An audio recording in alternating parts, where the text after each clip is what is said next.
Hello, Tributes, and welcome to episode 7 of Ashes of the Hunger Games. This is a re-upload of episode 7. I'm filming on my phone, because apparently film quality is better on my phone than it is on my laptop, which is crazy. I guess OBS Studio isn't the best filmmaker to use for that. Yeah, that's fine. But anyways, I will try to figure it out for next time so that I can record on my laptop instead, so I don't have to worry about like just getting on my phone, worry about if the recording app is gonna record. Like, I'll try to figure it out for next time. But today we are going over the file of the 190th Hunger Games. Before I begin, I'd like to thank Andrew McLean for making some of the art featured in this video. Actually, in this first part of the 190th Games, all of the art was from him, or at least most of it was. Like, 2 or 3 slides didn't include art from him, but anyways, but yeah, thanks to Andrew McLean for making a lot of the art featured in this video, as well as Christian Blanco, who made Tales of the Hunger Games, and Lauren McCouch, who made Panem Reborn. Without them, this series would not exist. Now, just like the original upload of this, it's going to be split into 3 parts. I'm going to keep the original on there. I don't know why I decided to do this. I'm just going to do it, because why not? This is just a re-upload. That's all we got. That's all we got to know. So, yeah, without further ado, let's get into reading the 190th Hunger Games. Before I start reading this set of files in the history of Panem, this is probably the first time that a file was actually split into 3 separate parts. I will be reading these files as they are presented to me, so I will be splitting the specific Hunger Games into multiple parts. Now, let's start reading these files. Without further ado, I present the files of the 190th Hunger Games.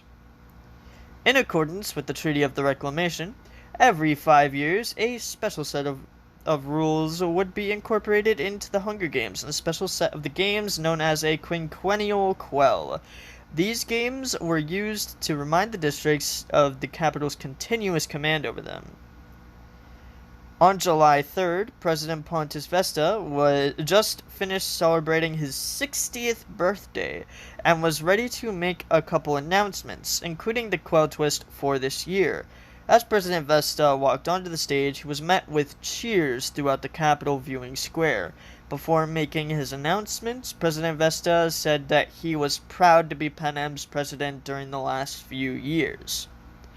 Vesta then started his announcement with the Quell announcement. He stated that in order to remind the districts that even the disabled fought for them in the rebellions, tributes will be reaped from a bowl of tributes that are missing one of the 5 census.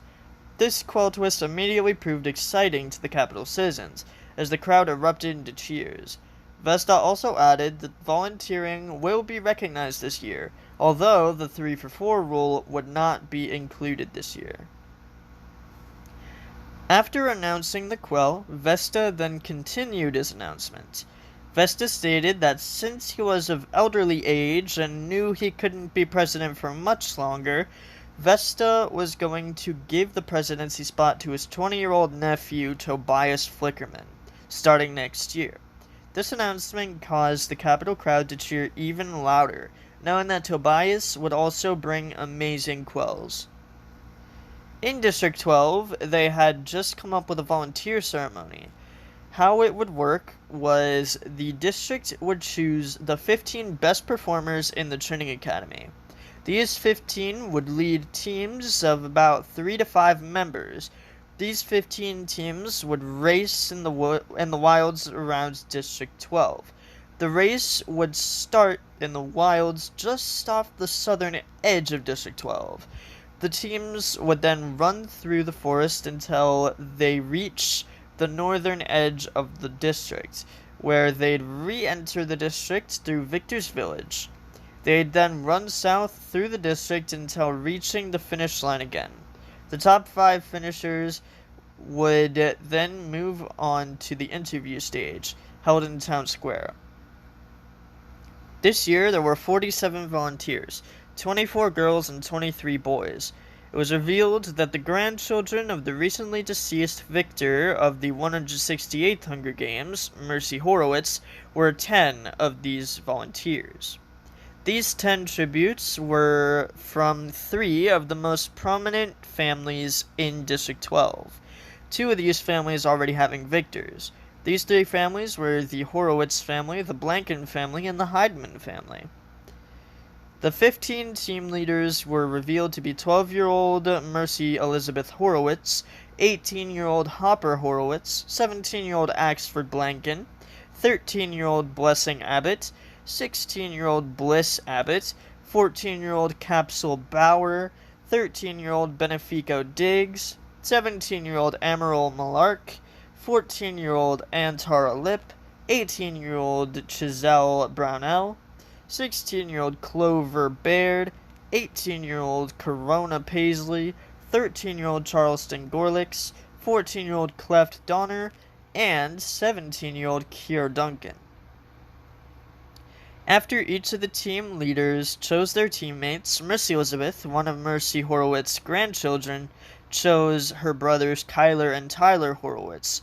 Meanwhile, Hopper, another one of Mercy's grandchildren, chose his sister Angel Horowitz and his brother Eraslo Horowitz.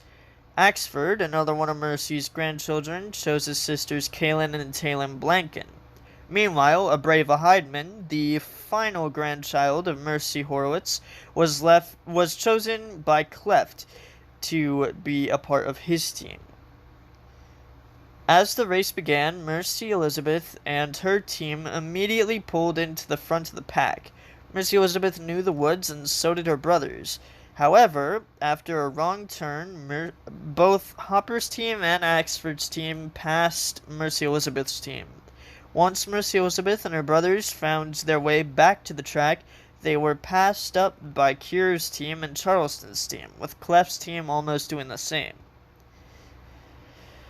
As the teams made their way into the victor's village, Mercy Elizabeth managed to pass up Charleston's team, putting Mercy Elizabeth in 4th place. Meanwhile, Hopper and his team got 1st place, while Axford and his team got 2nd. The pair would then end up waiting a few minutes until Kier's team got to the finish line, finishing in 3rd. They'd then wait a further few minutes for Mercy Elizabeth and her team to pass the finish line, getting in 4th place, followed closely by Charleston's team. On the interview stage, 4 prominent figures in District 12 waited to ask their questions to the people who made it to this stage.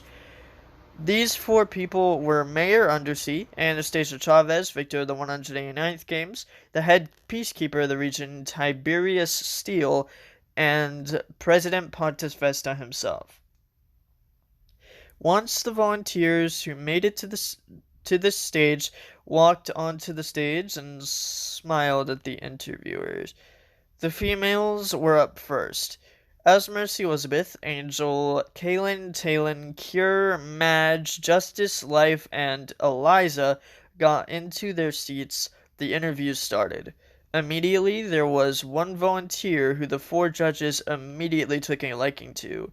This tribute was Mercy Elizabeth. She answered all of their questions with ease and pride. This ultimately got the judges to vote Mercy Elizabeth as the female tribute for District 12 this year.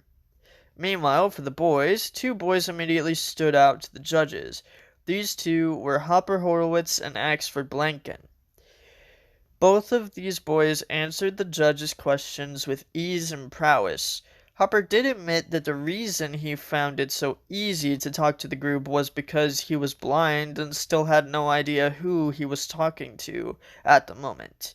He also stated that Mercy Elizabeth probably found ease in these interviews for the same reason. As the male interviews continued, Hopper would pull forward, giving even more in-depth answers to the in-depth questions, while Axford didn't really do too well on the in-depth questions. Even after Hopper found out who he was talking to, he pulled through even with a few nerves he didn't have before. After the interviews, the judges unanimously voted Hopper Horowitz as this year's male tribute for District 12. After this announcement was made by Anastasia, Hopper and Mercy Elizabeth were taken backstage to be visited by their families.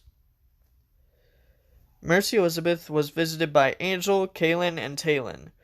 The girls tried giving advice to Mercy Elizabeth, although her mind was wandering elsewhere. Eventually, Angel, Kaylin, and Talon leave the room in order to give Mercy Elizabeth some alone time with her girlfriend, 13-year-old Life Obermeyer.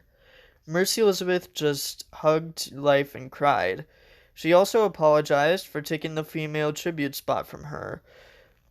Life just rubbed Mercy's back and let her cry on her shoulder, accepting her apology.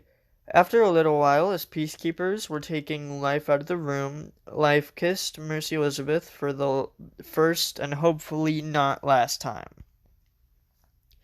As for Hopper, he was visited by the boys of the family, Tyler, Kyler, Araslo, Axford, and Abreva.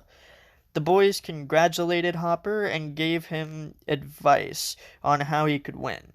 This time, the advice did not fall on deaf ears and was actually taken in by Hopper.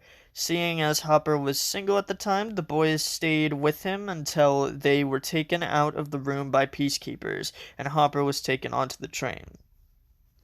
On the train, Mercy Elizabeth and Hopper chatted for a little while until their mentor, 21-year-old Acion Blanken, came into the compartment. Acion started by congratulating his cousins on becoming the tributes for District 12 this year. This was met with thanks by both tributes, although Mercy Elizabeth surprisingly had to ask Acion to speak a little louder in order for her to hear. As the trio had lunch, they discussed strategy and also a little bit about how they felt about their grandma's passing when Mercy Elizabeth brought it up. As they talked strategy, Acion asked all the required questions, like if the pair had any weapons experience, even though he already knew that they did. After a few more minutes of talking strategy, Acion took Mercy Elizabeth and Hopper to the gym in the back of the train. Here, Hopper and Acion lifted weights together while Mercy Elizabeth did leg presses. While this was occurring, Acion continued to talk to Mercy Elizabeth and Hopper. Peacekeepers present reportedly had to stop the conversation as the tributes were talking about possible rebellion within their neighboring districts, Districts 3, 8, and 11. Although Mercy Elizabeth and Hopper were talking about how District 12 could be of any help to the peacekeepers. After a few hours in the gym, Acion took Mercy Elizabeth and Hopper back to the main train compartment. He then talked about strategy for a few more minutes as he turned on the TV and changed the channel to where the reapings were going on. At this point, the reapings for their fellow career district, District 10, were live. In District 10, they also came up with an official volunteer ceremony. In their volunteer ceremony, they'd hold a push-up contest. They give all the volunteers the same time limit and let them do as many push-ups as they can within the limit. The 5 best performers in the push-up contest of each gender would move on to the interview stage. The interview would be run by Mayor Gonzalez, Anastasia Chavez, and Antoinette Aguilar. 20 boys and 21 girls volunteered this year. Most of these tributes were either blind or deaf, but there was one tribute who couldn't feel pain. That one tribute was 17-year-old Tio Alvarez. Tio and his twin sister Tia were just 2 of the 41 volunteers. Once the timer started, most tributes started fast, but some started off slow and sped up over time. Tia and Tio were 2 of the 6 volunteers to start off slow and speed up over time. At the end of the time, Tia and Tio both ended up doing 50 push-ups in 1 minute.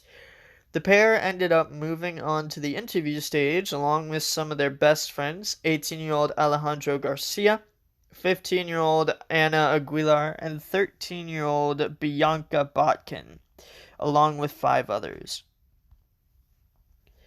During the female interviews, 2 volunteers immediately stood out. These 2 were Tia Alvarez and Ana Aguilar. Tia and Anna both answered the interviewer's questions with ease and confidence, although Anna was doing better than Tia. After a long set of interviews, Tia surprisingly got the female tribute spot. It was revealed later that 2 of the 3 judges voted for Tia because Antoinette didn't want to see her little sister in the games, and Mayor Gonzalez wanted to see what Tia would do in the arena, considering he was her uncle. Meanwhile, during the male interviews, Tio immediately showed immense prowess while answering his questions. He answered the questions with such ease and proficiency that the interviewers forgot they were doing an interview and ended up treating the male interviews like a casual conversation, even going over the time limit for the interviews until peacekeepers cut them off and asked them to vote. Because of the interesting conversations with Tio, he was immediately unanimously voted as this year's male tribute. After this was announced, Tio and Tia were taken backstage in order to be visited by their family and friends. Tia was visited by her boyfriend Jeremy. Jeremy immediately pulled Tia into a tight hug and kissed her passionately before starting to give Tia advice. Tia listened as intently as possible to what Jeremy was saying before getting bored and pulling Jeremy into a kiss. The pair would become intimate until peacekeepers came in to escort Jeremy out of the room and escort Tia onto the train. Meanwhile, Tio was visited by his boyfriend Ramstein. Ramstein talked with Tio about a rebellion building up in District 9, where he was stationed before asking to return home to see Tio's volunteer ceremony. Tio immediately looked around, scared, as the topic was brought up, hoping peacekeepers wouldn't hear and hurt his boyfriend. Ramstein continued to describe how he had to shoot a District 9 girl in the heart point blank as she had threatened his life first. Ramstein continued to look around. Tio continued to look around scared as his boyfriend talked about this until peacekeepers came in and escorted Ramstein out of the room and onto the train back to District 9 while they also escorted Tio onto the train to the capital. On the train, Tia and Tio talked for a little while until their mentor, Antoinette Aguilar, entered the train compartment. Antoinette started by complimenting Tia's form during the push-up contest. This made Tia giggle and blush a little. After also complimenting Tio on his amazing conversation skills, which garnered a thank you, Antoinette started with the training process by asking if the pair had any prior weaponry experience. This obviously garnered a yes from both the pair, as not only had they been training for the games since they were 12, but Tio also works as a butcher's assistant. Antoinette then continued by showing Tia and Tio past games, especially the 184th games, which included a tribute with the same name as Tia. The pair would then tell Antoinette what the tributes from 10 did wrong in order to lose their games. After doing this for a few hours, Antoinette turned on the TV to the channel where the reapings for District 8 were live. In District 8, most possible tributes were either deaf or mute. When Anastasia walked onto the stage, she looked to her left where a sign language interpreter stood and smiled at Anastasia. It was evident to Anastasia that the sign language interpreter had a slight crush on Anastasia, but she paid it no mind and started the reapings with a little speech about the importance of the games. Anastasia would then walk over to the female reaping bowl and smile. putting her hand into the reaping bowl and swiveling it around in the bowl for a little while before pulling out a piece of paper. It was revealed that the name of 13-year-old Yara Hakim had been chosen. Yara was one of the mute youths, having gotten her tongue cut out by bullies in school when she was 10.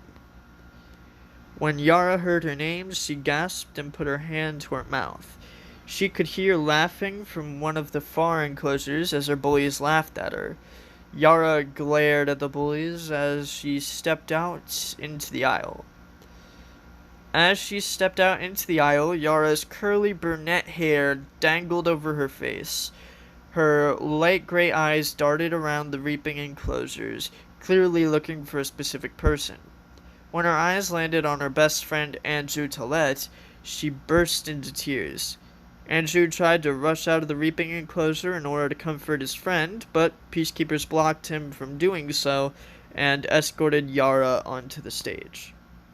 When Yara got onto the stage, she continued to cry before shaking Anastasia's hand. Anastasia felt bad for Yara and hugged her before telling her to take her spot up against the wall, pointing to the wall behind her. Anastasia then walked over to the male reaping bowl and went to pick out a name. It was revealed that Anastasia had picked out the name of 15-year-old Andrew Tillett. As soon as Yara heard Andrew's name, she screamed and cried even harder than she already was. Meanwhile, when Andrew found out he was reaped, he too screamed and started to cry as well. Andrew's friends standing next to him patted his back in an attempt to comfort him, but it didn't work. Andrew was eventually forced out into the aisle by peacekeepers. Andrew's brown eyes darted around the reaping enclosures, hoping someone would volunteer. But the closer Andrew got to the stage, the more he started to realize that no one would volunteer. When Andrew got onto the stage, he walked over to Anastasia and shook her hand, with tears still lingering in his eyes. Although, even with tears fogging up his vision, he could still tell that Anastasia was haunted by something. It was later revealed that Anastasia herself, that while she was in District 9, the youths who weren't reaped set fire to one of the granaries. After Andrew took his spot against the wall, Anastasia announced Yara and Andrew as this year's tributes for District 8, and they were escorted backstage to be visited by their family and friends. Yara was visited by her older brother Puff. Yara immediately hugged Puff and cried on his shoulder. Puff tried to give Yara advice, but having never been in the games or anything like that, his advice wasn't really the best. Yara still tried her best to listen to Puff's advice until peacekeepers came in and escorted Puff out of the room and escorted Yara to the train. Meanwhile, Andrew was visited by his girlfriend Ramona. Ramona hugged Andrew tight and kissed him on the cheek. She signed that she loved Andrew so much and would miss him while he was in the arena. Andrew signed to Ramona that he too would miss her and he would miss her hugs. The pair would continue talking in sign language until peacekeepers came in to escort Ramona out of the room and escort Andrew onto the train. On the train, Andrew and Yara used sign language to communicate to each other about how scared they both were. This continued until their 80-year-old mentor, Scarlett Fairisle, walked into the train compartment. Scarlett asked the pair if they had any prior weaponry experience, even though she knew the answer. To no one's surprise, both Andrew and Yara answered that they had no prior weaponry experience. All of Scarlett's previous volunteers had this answer for her, and at this point she had lost all hope of mentoring a victor before she died. Scarlett tried her best to mentor past tributes, and she was ready to do the same with Yara and Andrew.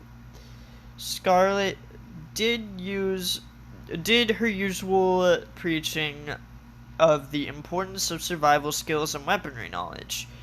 Scarlet stated that it would be quite valuable to start training in survival skills first. Yara and Andrew looked at each other before nodding at Scarlet and agreeing to train in fire starting first. This made Scarlet happy, and for the next few hours, Scarlet, Yara, and Andrew talked about strategy for the games. When the District 12 train arrived in the station, Aesion was the first person off of the train. Aesion put a smile on his face and then paused for a moment before announcing the arrival of Mercy Elizabeth and Hopper, the grandchildren of Mercy Horowitz. When the pair exited the train, the usually unusual Capitol crowds rushed to meet these two gorgeous tributes from District 12. Mercy Elizabeth let all the younger Capitolites crowd around her and touch her muscles. Mercy Elizabeth also let young Capitol boys take pictures with her. She also let the girls do this, although not much, in order to not make her girlfriend jealous. Meanwhile, Hopper was rushed by hundreds of super attractive Capitol girls. There was one he found to be even more attractive than the others, 18-year-old Clarissa Flickerman, the younger sister of future President Tobias Flickerman. Clarissa was a 6-foot tall girl, only 2 inches shorter than Hopper. She was brunette and had light brown eyes. The pair immediately hit it off, and Clarissa gave Hopper her number before the tributes were ushered off to the limo to be taken to the accommodation tower. Meanwhile, when the District 10 train arrived in the Capitol, Antoinette was the first person off of the train. Antoinette took a momentary pause before announcing the arrival of Tia and Tio. When the pair exited the train, the Capitol crowds rushed to the train in order to catch a glimpse of the beautiful tributes from District 10. Tia was rushed by hundreds of young Capitol girls looking for autographs. Tia signed a lot of things, reportedly being fine with signing anything asked of her, especially because she couldn't see it. She signed girls' chests, stomachs, backs, legs, etc. Even though Tio tried to tell her to calm down with the autographs, Tia still kept giving autographs in even more provocative places. Meanwhile, Tio was rushed by hundreds of young Capitol boys. Some of these Capitolites flirted with Tio, but Tio showed he was a loyal boyfriend by turning these Capitolites down politely. Eventually, Tia and Tio were rushed over to a limo in order to be taken to the accommodation tower. Finally, when the District 8 train arrived in the Capitol, Scarlet was the first person off of the train and motioned towards the train where Yara and Andrew stood in the doorway. Some Capitolites, but not a lot, rushed the train to see the tributes from 8. Yara was rushed by a bunch of mute kids who used sign language to talk to Yara. Yara would have long conversations in sign language with the kids who rushed her. Yara and Andrew were both known to be good with kids, and this really showed in how Yara and Andrew dealt with the kids that rushed them. Meanwhile, Andrew was rushed by a bunch of deaf kids. These kids also used sign language to communicate to Andrew. Andrew would also go on to have long conversations with these kids that rushed him. After a little while, Yara and Andrew were escorted to the limo to be taken to the tribute accommodation tower. In the District 12 apartments, Aesion flipped through a booklet of costume designs with Mercy Elizabeth and Hopper until their stylist, Amadeus Crane, came into the room. Amadeus immediately stated that the notebook they were looking at was an old one. stating that those designs were before District 12 became a career district. This comment caused Aseon to point out a design he quite liked within the notebook. This design was a black outfit with different shades of gray to go along with it. The girl's outfit in the design had a sort of light blue shoulder pad design in order to bring a pop of color to the outfit. Meanwhile, the male outfit in this design contained light blue gems poking out of the back of the right shoulder. Both outfits incorporated shorts to show off the tribute's legs, while also incorporating coal into the design by sticking smaller pieces to the tribute's legs. Amadeus actually agreed to dress Mercy, Elizabeth, and Hopper in these outfits and let his team get to work on getting the tribute's measurements. It was at this moment that Hopper saw the girl from the platform again, as Clarissa was one of the people to get his measurements. The pair flirted a bit more at this time, and things went great between them. Meanwhile, Amadeus himself, along with a few other members of his team, got Mercy Elizabeth's measurements. Mercy Elizabeth's eyes darted around the room. Although she couldn't see what she was looking at, she still seemed to be looking around. After a few hours of this, Amadeus and his team left the room in order to start working on the outfits. At this point, Mercy Elizabeth and Hopper were helped off of their platforms they were on in order to get their measurements, and they were helped over to the couch in the room. It was here that Mercy Elizabeth, Hopper, and Aseon watched the reapings for the other districts, with Aseon describing to Mercy Elizabeth and Hopper what was occurring. Meanwhile, in the District 10 apartment, Tia and Tio walked into the apartment where their other mentor, Anastasia Chavez, was waiting for them with their stylist, Arabella Snow. Anastasia, Antoinette, Tia, and Tio listened intently as Arabella started to tell them how she'd dressed them. She described the female outfit first, saying that she'd give Tia an animal print tan shirt with brown tights. She'd then give Tia a few decorative items, including bull horns to wear, in order to complete the outfit. She then talked to Tio about what she'd dress him in, showing Tio what he'd be wearing to match his district partner. After this conversation, Arabella and her team went to take measurements of Tia and Tio. Arabella's team immediately started work on Tio, while Arabella herself got measurements for Tia. After a few minutes, Tia and Tio were let off their platforms. Tio walked over to Tia's platform and helped her down. Meanwhile, Arabella said a few last things to Anastasia and Antoinette before leaving the room with her team. Finally, in the District 8 apartment, Scarlett, Yara, and Andrew walked into the apartment where their stylist, Airlise Flickerman, was waiting for them. Airlise was excited to design for the pair from 8, just like she had been for the past 5 years. Airlise immediately started to get the measurements of Andrew, while her team got the measurements of Yara. While they were doing this, Airlise told the pair that she'd be dressing them in. They both be dressed in relatively colorful outfits made of many different fabrics. Once she was done getting the pair's measurements, she and her team left the room to get started making the outfits. In the tunnel, Mercy, Elizabeth, and Hopper met up with Treasure from 1, Colin from 1, Eliana from 2, Trevor from 2, River from 4, Liana from 7, Everett from 7, Tia, and Tio, over by the District 1 chariot. While here, the group chatted about what tributes they thought would be good bloodbath kills.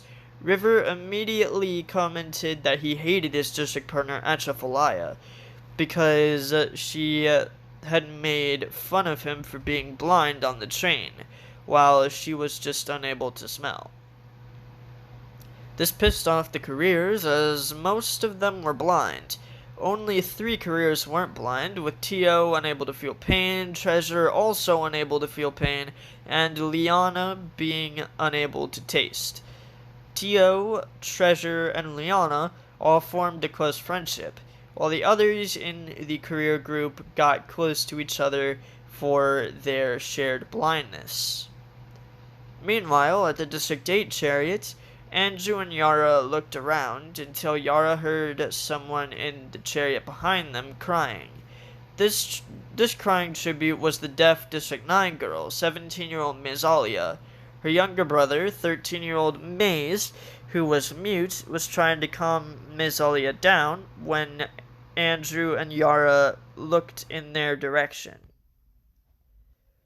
The pair from 8 felt bad for the pair from 9 and got off of their chariot in order to attempt to help Maze calm Mazalia down. While over there, Mazalia and Andrew immediately noticed a spark between Maze and Yara. This caused Andrew to gesture to Mazalia to follow him back to the District 8 chariot in order to give Maze and Yara some time alone. When the chariots were called out of their tunnels, Mazalia sprinted back to the District 9 chariot, while Yara sprinted back to the District 8 chariot. Andrew then asked Yara how things went with Maze, before being cut off by their chariot starting to move. He then communicated that they'd talk more about Maze later. As the District 8 chariot left the tunnel, Yara's dress floated in the wind behind her, while Andrew's golden cape did the same. About halfway down the parade, Yara grabbed Andrew's hand and the pair lifted their hands into the air, causing cheers from Capitol viewers. As the District 10 chariot left the tunnel, cheers were heard all throughout the Capitol as the pair immediately grabbed each other's hands and thrusted them into the air. This move caused even more cheering as the twins smiled and showed pride in their district. Finally, when the District 12 chariot left the tunnel, Mercy Elizabeth and Hopper immediately grabbed each other's hands and thrusted them into the air, causing cheers in the Capitol crowd to hit a crescendo as Mercy Elizabeth and Hopper showed immense pride in their district and their deceased grandma.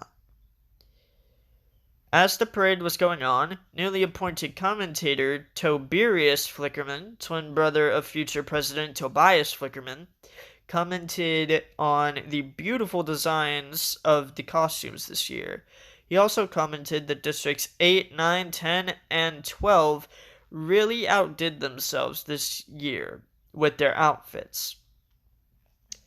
He had the very hard job of deciding which district would win Best Dressed this year. After the chariots returned into the tunnel, it was revealed by a very happy Airly Snow that District 9 had won Best Dressed. This made Yara and Andrew give Mazalia and Maze reassuring smiles, which made the pair feel a lot better. The night before training, a lot of reveals were made by future President Tobias that would change the future of the games. First reveal that he made was that starting next games, tributes would be training on their own in separate rooms, but they'd be allowed to visit the accommodation rooms of other districts to still be able to form alliances. It would also be revealed that starting next year, what tributes did to receive their training scores would be revealed along with their training score. These reveals would stun most people watching, including all the tributes, mentors, and stylists this year. Although these announcements did cause extreme excitement in the Capitol, seeing as they would be able to see how tributes would do training on their own. The next day would mark the end of the normal training experience for the next few decades. After newly appointed head of training Marpesia Bell released all the tributes, Treasure, Colin, Eliana, Trevor, River, Liana, Everett, Tia, Tio, Mercy Elizabeth, and Hopper met up at the Trident training station, where Treasure would take the lead.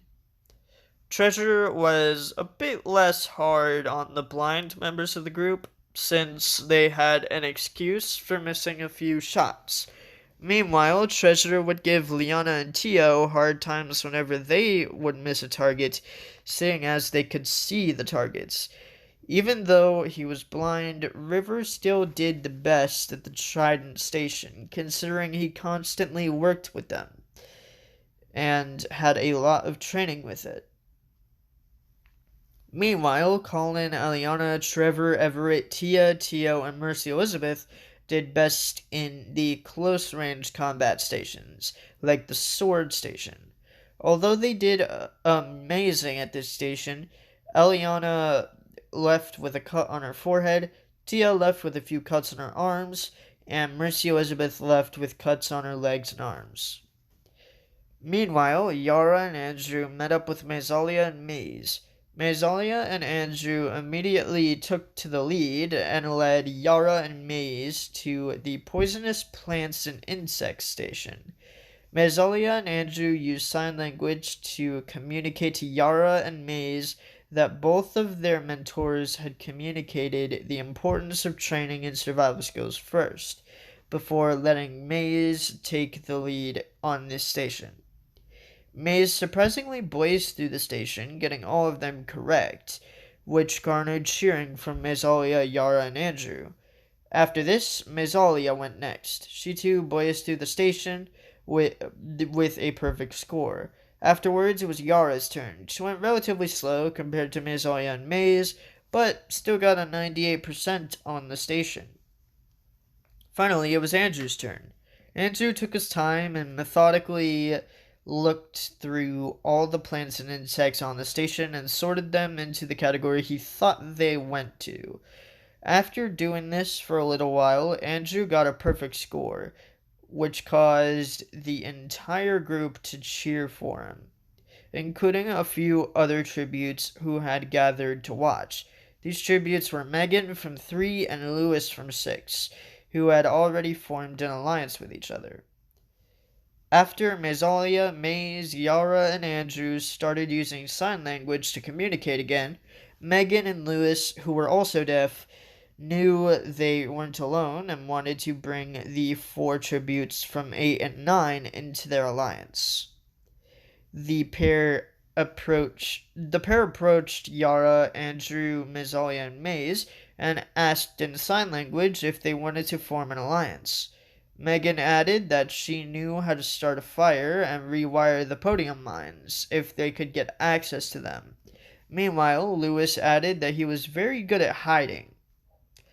Yara, Andrew, Mazalia, and Maze looked between each other before accepting this proposal. The group would then go to the fire starting station to learn how to start a fire. Megan taught this group well, as she worked as a special needs teaching assistant back in District 3. Meanwhile, the careers watched as the outlier group grew. Treasure, Liana, and Tio warned the other careers to beware of the threat the outlier group posed this year, but barely anyone heeded their advice, saying that they're outliers and that their group is nothing to the careers. This reply worried Treasure, Liana, and Tio, but they said nothing further. During training evaluations, Yara showed her skill in identifying poisonous insects and plants. She still wasn't This skill wasn't the most fun of the skills seen already that day, but it would be very important for the arena. So, Yara walked out with a score of 6. Meanwhile, Yara showed his skill in fire starting. Andrew showed his skill in fire starting. Although he did pretty good while training with his allies, he messed up on multiple occasions. He would curse under his breath every time he failed to start a fire until he finally got it. Andrew would end up walking out with a score of 5. Tia showed her skill in sword fighting. She sliced up plenty of mannequins and threw her sword at targets on the wall, hitting most in the bullseye. Tia then smirked and removed her top before walking out of the training room. This gave her a score of 11. Meanwhile, Tio also showed his skills in swords. He immediately started off by removing his top and to show off his muscles. He then sliced up a lot of mannequins and threw his swords at the same targets Tia did, although he missed a few more. He then walked away with a score of 10. Mercy Elizabeth showed her talent in swords as well. She effortlessly sliced multiple mannequins apart, cutting off the heads of the mannequins. This showcase of talent ended up not being as good as Tia and Tio's showcase of the same talent, but it was still amazing for a blind person. So, Mercy Elizabeth walked out with a score of 9. Finally, Hopper showed his skill with a trident. He threw the trident at targets and actually hit a few in the bullseye. This surprised most of the game makers, although the ones that weren't surprised knew of the family legacy that Mercy, Elizabeth, and Hopper were carrying on their backs. This amazing show of talent in a long-range weapon caused Hopper to walk away with a score of 10. In the District 12 room, Mercy, Elizabeth, and Hopper celebrated their high training scores with Aseon. Aseon and Hopper drank alcohol in order to celebrate, while Mercy Elizabeth drank some orange juice, even after Aseon offered Mercy Elizabeth some alcohol. Mercy Elizabeth would eventually go out onto the balcony, and she would hear an argument between the fours, 8 balconies down. Mercy Elizabeth listened intently as she heard River say that he hated Atrophilia and couldn't wait to kill her. Eventually, the argument ended and the pair from 4 went back into their room. Mercy Elizabeth then sat down on the couch out on the District 12 balcony. Eventually, Hopper came out and sat on the railing to their balcony. The pair would talk for a while, and Hopper would laugh a lot. But eventually, the pair would go back inside their room and retire to their bedrooms for the night. Meanwhile, in the District 10 room, Tia and Tio celebrated with Antoinette, Anastasia, and the new arrivals Wolfmark and Briscoe. The group would all drink some alcohol and have a good time, dancing around the room. Eventually, Tia and Tio took a break from the festivities in the room and went out to the balcony. They too heard the argument between River and Atrophilia, and they eventually heard Mercy Elizabeth come out onto her balcony. The pair would whisper up to her, but Mercy Elizabeth wouldn't hear, as the argument between the fours was louder. When the fours went back inside their room, Tia and Tio sighed and sat down on the couch. Eventually, Wolfmark came out onto the balcony and sat next to Tia and Tio. The trio would then start to talk about strategy. He would say that the 7s and 12s should be trusted by Tia and Tio, seeing as the tributes from those districts really helped him and Anastasia during the last games. Tia and Tio would respond to this with a sigh, not wanting to ruin this peaceful moment with strategy talk. Wolfmark did understand this response and changed the subject, asking the pair if they had anyone special waiting for them at home. This caused both of them to reply that they had boyfriends waiting for them at home, even though Tio went more in depth about his boyfriend. Finally, in the District 8 apartment, Scarlet poured herself a bottle of wine and sat on the couch inside and drank. Yara and Andrew were disappointed in themselves for getting low training scores.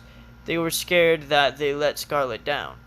Eventually, Yara and Andrew walked out onto the balcony and held hands out on the balcony, looking out at the city. Andrew sighed and signed that the view was gorgeous. Although when Yara looked, Andrew was smiling at her. Although Andrew already had a girlfriend, he admitted to having feelings for Yara, which caused her to smile and blush a little. After a little while longer of communicating with each other using sign language, Yara kissed Andrew on the cheek. The pair would then sit down on the couch out on the balcony and cuddle a little. After a little while, Andrew went inside to grab a blanket. This is when Yara heard the fours come out onto their balcony and immediately break into a fit of passionate yelling and arguing. When Andrew came back out onto the balcony, Yara immediately used sign language to tell Andrew about the arguing fours, and put her pointer finger to her lips, gesturing for him to be quiet. Andrew would nod and sit down next to Yara, and put the blanket over them as Yara signed everything the fours were saying. The interviews were held the next night. After the eventful interview of Everett, it was Yara's turn. Yara stepped out onto the stage in a gorgeous purple dress. Yara was so nervous that she didn't know what to do when Mia offered her hand for a handshake. Yara ended up giving Mia a high five before sitting down. This confused Mia, but she eventually sat down across from Yara and started the interview. Yara answered Mia's questions slowly and methodically. Most of her answers were basic, almost boring, but one answer stood out. After Mia had asked Yara how she felt about her district partner, Yara signed that she was in love with him. The Capitol loved the puppy love storyline and cheered for Yara, even though back in District 8, Andrew's girlfriend Ramona looked pissed. After a few more boring answers, Yara stood up and shook hands with Mia before walking off of the stage. Up next was Andrew. He walked out onto the stage in a purple tuxedo, showing district pride. He shook Mia's hand and took a seat across from her. The pair would talk for ages about Andrew's life back in District 8, surprisingly being more interesting than the Capitol thought. It turned out that Andrew wasn't born deaf, but instead lost his hearing after a freak accident in the Peacekeeper uniform factory. After a few more questions, Mia concluded Andrew's interview, and he shook hands with Mia before walking off of the stage. After the boring interview of May's, it was time for Tia's interview. She walked onto the stage in an orange dress, with daisies dotted all over it. Tia shook hands with Mia before taking a seat. The pair talked a lot about Tia's life in District 10. Mia also talked about how she had a twin sister with Tia's same name, confirming that Tia Alvarez was the third Tia in the Ashes era. There was Tia Flickerman, the then 18-year-old mentor of District X in the 180th Hunger Games, Tia Gonzalez, the female tribute of the 184th Hunger Games, and now Tia Alvarez, the female District 10 tribute this year. After a few more questions, Mia concluded Tia's interview, and Tia took a bow before strutting off of the stage. Up next was Tio. He walked out onto the stage in an orange tuxedo and shook hands with Mia before taking a seat. Mia and Tio talked for a while about Tio's life in District 10. Eventually, the topic somehow changed to what Tio had heard the previous night and the argument between the fours. This conversation surprised many, even the other careers, and even more so the mentors for District 4, Brooke Barakoy, victor of the 172nd Hunger Games, and Karim Brindisi, victor of the 181st Hunger Games, who had no idea about the argument. Questioning about the argument continued until Mia decided to conclude the interview, and Tio took a bow before walking off the stage. After the boring interview with the boy from 11, it was time for Mercy Elizabeth's interview. Mercy Elizabeth walked out onto the stage in a teal dress with a smile on her face. She shook hands with Mia before taking her seat. Mercy Elizabeth and Mia spent a while talking about Mercy Elizabeth's life back in District 12. This questioning went on until Mercy Elizabeth stood up and walked to the edge of the stage and said that she would do whatever it took to make her grandmother proud and continue her legacy, before walking off of the stage. Finally, it was time for Hopper's interview. Hopper walked out onto the stage in a teal tuxedo.